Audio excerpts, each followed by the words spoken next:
नमस्कार। आज बात करते हैं इतिहास के एक ऐसे नायक की जिनकी कहानी का एक बहुत ही जरूरी हिस्सा अक्सर हमारी नजरों से ओझल हो जाता है। जी हाँ, हम बात कर रहे हैं कृष्ण की। महाभारत वाले कृष्ण को तो हम सब जानते हैं, है ना? वो महान योद्धा, वो ज्ञानी दार्शनिक। लेकिन उस युद्ध से पहले वाले कृष्ण कौन थे? एक बच्चे के तौर पर वो कैसे थे? एक शरारती ग्वाले? यही वो सवाल हैं जिनके जवाब अक्सर छूट जाते हैं। तो इसका जवाब छिपा है एक बहुत ही खास ग्रंथ में, हरिवंश पुराण में। इसे महाभारत का प्रीक्वल भी कह सकते हैं। ये वो ग्रंथ है जो सिर्फ और सिर्फ कृष्ण के जीवन और उनके वंश पर केंद्रित है और उन सारी कड़ियों को जोड़ता है जो महाभारत में नहीं मिलती। तो चलिए शुरू करते हैं कृष्ण की इस अनसुनी कहानी को उनके जन्म की कथा से। देखिए, किसी भी नायक के जन्म से पहले एक मंच तैयार होता है, और कृष्ण का वंश तो समय की शुरुआत तक जाता है। हरिवंश पुराण हमें एक बहुत ही लंबी यात्रा पर ले जाता है। सोचिए, ब्रह्मांड की शुरुआत से लेकर चंद्रवंश की स्थापना, फिर यदुवंश का उदय, और फिर होती है एक दिव्य भविष्यवाणी। ये सब मिलकर कृष्ण के जन्म की भूमिका तैयार करते हैं। और हाँ, जहाँ नायक है वहाँ एक खलनायक भी तो होगा। यहाँ पर वो है खुद कृष्ण का मामा, राजा कंस।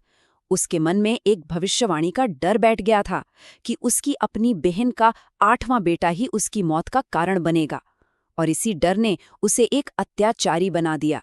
और इसी डर के माहौल में एक अंधेरी जेल की कोठरी में जन्म होता है कृष्ण का।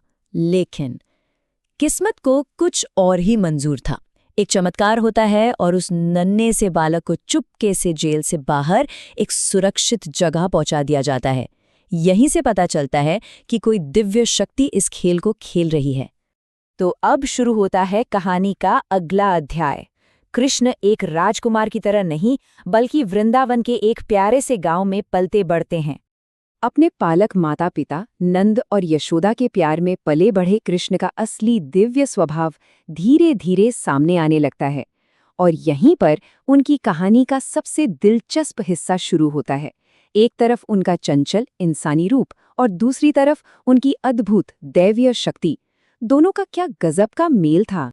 वो माखन चुराना और फिर गोपियों के दिल चुराना, ये किससे भला किसे पसंद नहीं। ये सिर्फ शरारतें नहीं थी, ये उनके उस मनमोहक व्यक्तित्व की झलक थी जिसने पूरे वृंदावन का दिल जीत लिया था। लेकिन इस चंचलता के पीछे एक रक्षक भी था। याद है कालिया नाग की कहानी? जब उस जहरीले सांप ने यमुना नदी को दूषित कर दिया था, तब यही नन्हे कृष्ण थे जो उसके फन पर नाचकर अपने गांव वालों को बचाते हैं। और वो क्षण तो कोई कैसे भूल सकता है, जब उन्होंने अपनी एक उंगली पर पूरा का पूरा गोवर्धन पर्वत उठा लिया था, सिर्फ अपने गांव को एक देवता के भयंकर तूफान से बचाने के लिए। ये तस्वीरें साफ कर देती हैं कि ये कोई आम बालक नहीं, बल्कि एक दिव्य रक्षक है।